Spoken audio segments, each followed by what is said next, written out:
The second crop of Australia's homegrown genetically engineered canola is flowering, and already there have been reports of contamination. A stretch of New South Wales highway now harbours herbicide-resistant canola weeds.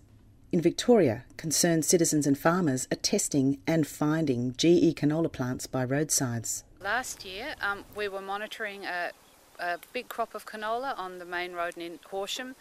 Chunks of ready-to-be harvested canola was blowing along the road. So every time a truck went past, the GM canola seeds were getting spread further and further. When we found the GM canola blowing along the road, we were in a complete quandary about what to do. We contacted the local council immediately. They said it wasn't up to them. They said contact Vic Roads. Vic Roads didn't know what to do because it's a new problem. Then we decided after 2 days of inaction that it was up to us. So the community came together and we collected up as much of the wind-blown canola that we could. We hope that we won't have that same problem this year. The crop is still small, only between 1 and 3% of the total canola crop for New South Wales and Victoria, but it's already spreading into our food chain by stealth. Greenpeace recently found a set of commercial beehives that were contaminated with Monsanto's Roundup Ready GE canola. Greenpeace is here today to document the contamination occurring as a result of this field of genetically engineered canola being grown here.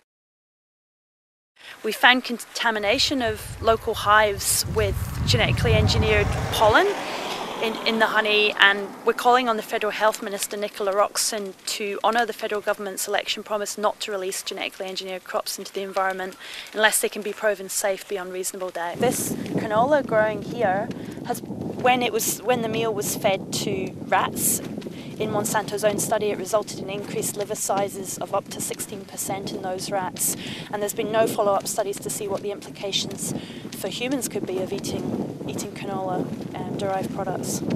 Concern about genetically engineered food is growing amongst farmers, consumers, food producers and chefs. Geoffrey Carricher is a Victorian grain farmer who has already experienced GE contamination of his canola seed. He is relieved that GrainCorp, the company that runs most of the silos in New South Wales and Victoria, will still keep GE canola seeds separated for this harvest.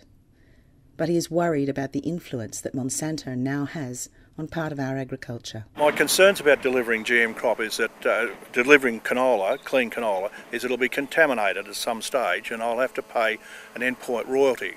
Now I haven't grown a GM crop, and so the people who own the patent should be paying for that.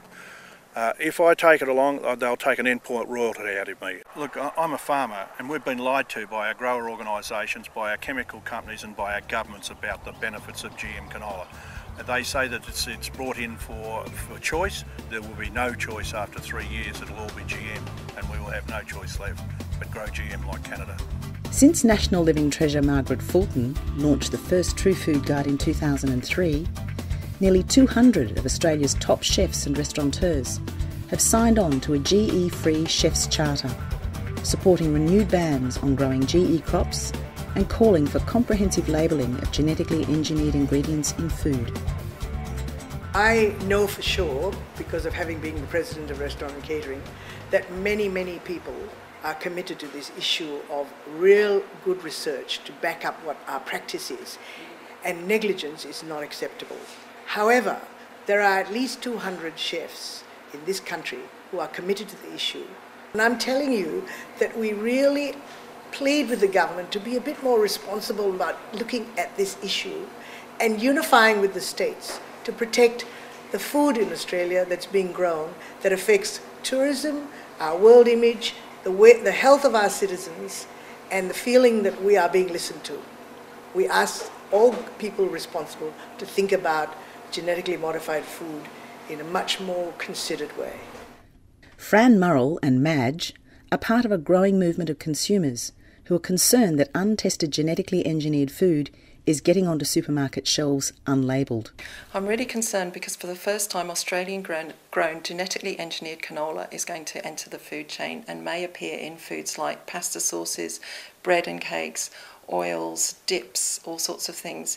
And I'm really worried as a mum because I want to feed my kids food I can trust. But she believes consumers, especially mums, have great power to achieve change. People can do masses. It's really, really important that people realise that every day when they go out to buy food, they vote with their wallet. And so every day they can make a decision to either buy genetically engineered food or not. And that's the quickest way to send signals to the supermarkets that we are really concerned about this food and we don't want to eat it. And then they can say to the farmers, please don't grow it. So that's really, really important. So the most powerful people out there are mums, people who buy food.